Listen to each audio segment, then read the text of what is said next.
안녕하십니까. 사전처럼 외우는 민법 조문 해설 시간입니다. 구독과 좋아요 부탁드릴게요. 73조 사원의 결의권, 74조 사원이 결의권이 없는 경우에 당연히 이때 사원은 사단법인의 사원을 말하겠죠. 사단법인은 사원총회에 참석해서 결의권이라는 걸 행사할 수 있죠. 사단법인의 사원에게는 권리가 공익권이 있고 자의권이 있죠.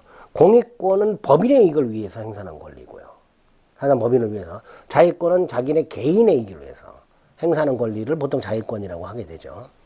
자, 결의권은 당연히 총회에 참석해서 법인의 각종 사항들에 대해서 의결권을 행사하는 거니까 공익권의 일종이겠죠. 그 결의권은 원칙적으로 평등하도록 되어 있습니다. 물론 정관에서 달리 정할 수는 있죠.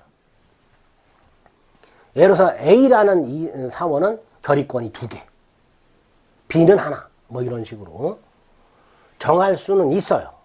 하지만 그런 게 없으면 원칙으로 평등. 한 사람당 결의권 하나, 뭐 이렇게 되겠죠. 그다음 그 결의권은 직접 참석해서 행사해도 되고요. 서면으로 행사해도 되고요. 대리인을 통해서 행사할 수도 있습니다. 직접, 서면, 대리 이렇게 행사할 수 있도록 되어 있습니다.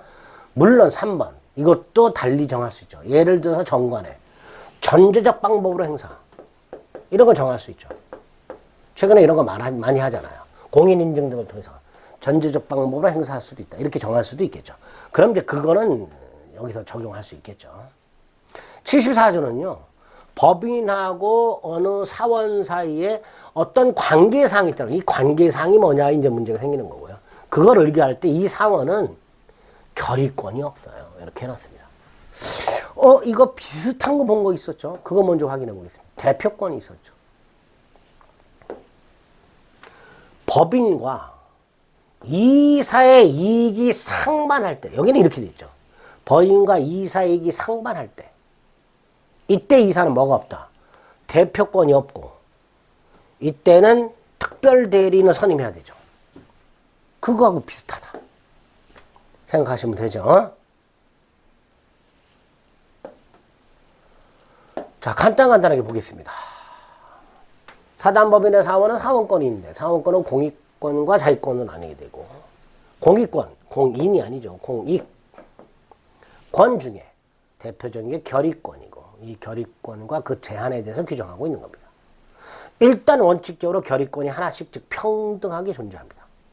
그 결의권은 서면이나 대리인을 통해서 행사할 수 있죠. 원칙이죠.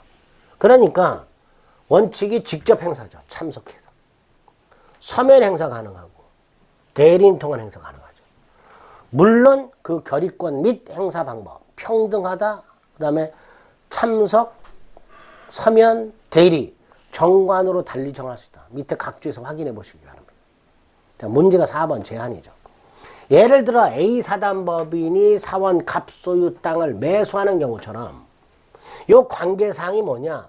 어느 사원이 사단법인과의 사이에 개인적으로 이해관계가 얽히는 경우 이게 여기서 말하는 관계상을 말합니다.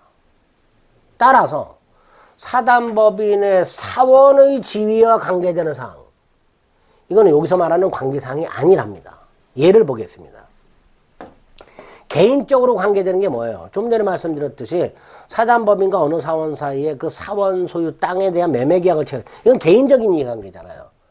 반면에 개인적인 이해관계가 아닌 거. A 사단법인 사원총회에서 사원갑을 이사로 선임하는 결의를 했대. 자, 이사로 선임되는 건 개인적인 게 아닌 거잖아요. 사단법인 사원지위잖아요. 그죠?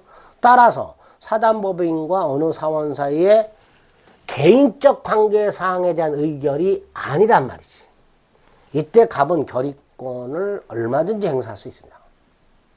그래서 결의권이 없는 경우는 개인적 이해관계사항에 대해서만 결의권이 없다 라고 생각하시면 됩니다. 그래서 A 사단법인이 사원 갑소유 땅을 매수할 때, 그런 결의할 때, 그 갑사원은 총에서 결의권을 행사할 수가 없습니다. 다시 한번 주의. 개인적 이해관계가 아니라 사단법인에서 갑을 이사로 선임하는 결의하는 경우 이사 선임은 개인적인 게 아니라 법인과 관련된 공익적인 거잖아요. 그죠? 그런 거니까. 그건 개인적 이해관계가 아니니까 그때는 결의권을 행사할 수가 있습니다. 이렇게 좀 74조에서 제한하고 있는 관계사항이란 개인적 이해관계사항이라고 기억하시면 되겠습니다. 73조, 74조 사원권과 사원권이 없는 경우를 살펴봤습니다. 기출은 간단해요. 각 사원은 평등하게 결의권을 가져요. 다만 정관으로 달리 정할 수 있다라 그랬죠. 또 하나가 관계사항을 의결할 때는 뭐가 없다? 결의권이 없다. 우리 이사와 법인과 이사의 이익 상반하는 행위에 대해서 그 이사의 대표권이 없는 거하고 비슷하죠. 그거하고 같이 구별해서 기억을 해주시면 되겠습니다.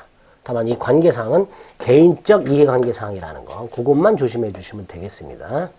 이해는 크게 어렵지 않죠. 74조 사원의 결의권과 75조 결의권이 없는 경우가 어떤 경우인가에 대한 조문을 살펴봤습니다.